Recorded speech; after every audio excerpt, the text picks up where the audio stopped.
అండి నేను ఈరోజు మజ్జిగతో చేసే మిరపకాయలు చేస్తున్నాను. మనం నాట్లు ఇలా పెట్టుకోవాలన్నమాట. నాట్లు పెట్టుకుని ఇందులో ఉన్న విత్తనాలు ఉన్నాయి కదా, అవి ఎలా వదిలేసుకోవాలి, తీసేయకూడదు. ఇప్పుడు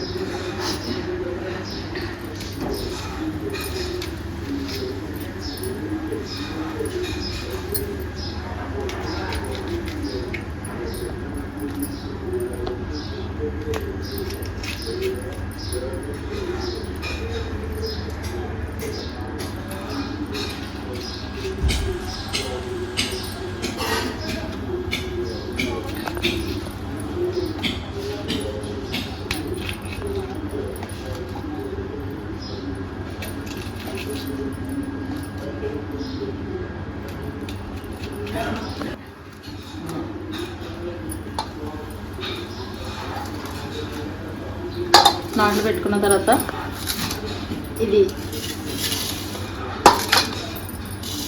గేదె పాలు తెచ్చుకొని పెరుగు తోడెట్టింది అనమాట. కావాలంటే మీరు ప్యాకెట్ పాలన్నా వాడుకోవచ్చు.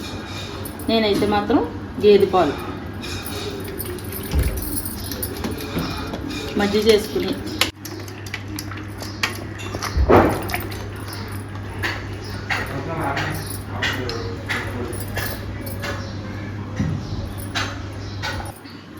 ఈ కేజీ మిరపకాయలు అన్నాను కదా, ఇది లీటర్ పెరుగు.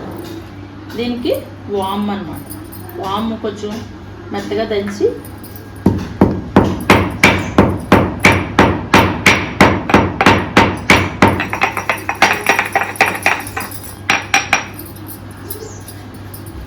వామ్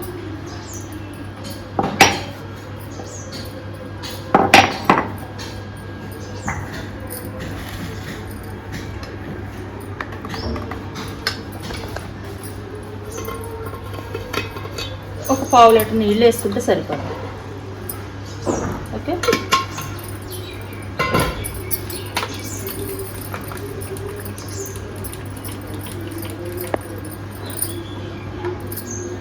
ఈ డబ్బాలో వేసుకుంటున్నామండి.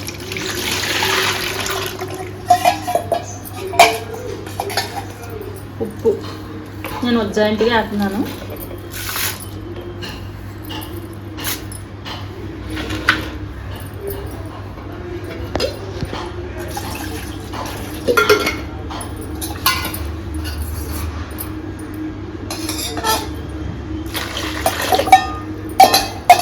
మజ్జిగ, నీళ్ళు, వాము, ఉప్పు వేసుకుని ఇది ఇలా మిక్సీ గిలక పెట్టుకోవాలి.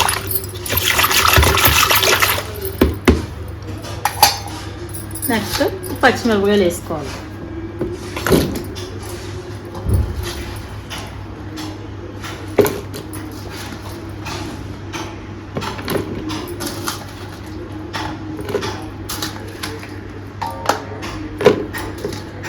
ఈ పెరుగుకి ఈ మిరపకాయలకి అలా సరిపడదు.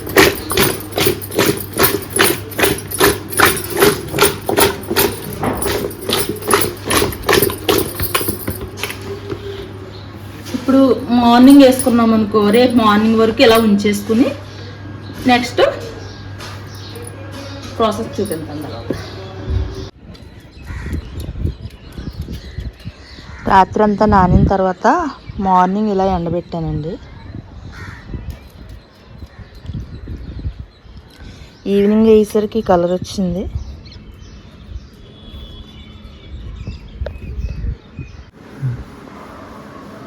మార్నింగ్ మజ్జిగలోంచి తీసుకుని ఎండబెట్టుకున్నాం కదా, ఇప్పుడు సాయంత్రం అయ్యేసరికి మళ్ళీ మజ్జిగలో వేసారు ఈ మిరపకాయలన్నీ.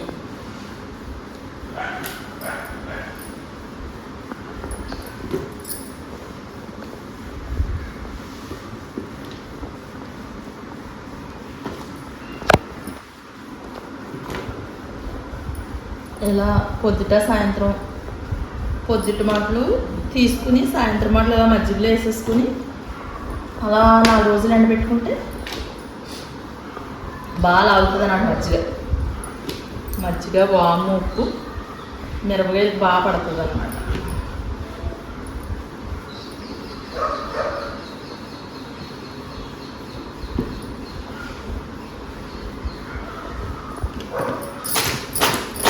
ఇలా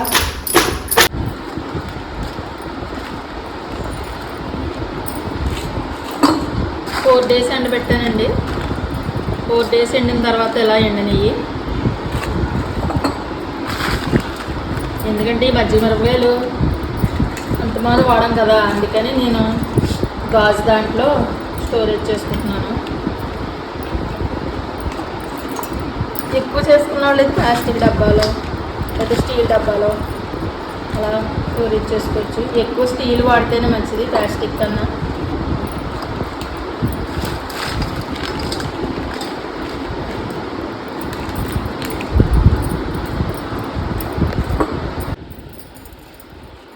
మీరు కావాలితే ప్లాస్టిక్ డబ్బాలో పెట్టుకోవచ్చు, లేకపోతే స్టీల్ డబ్బాలో పెట్టుకోవచ్చు.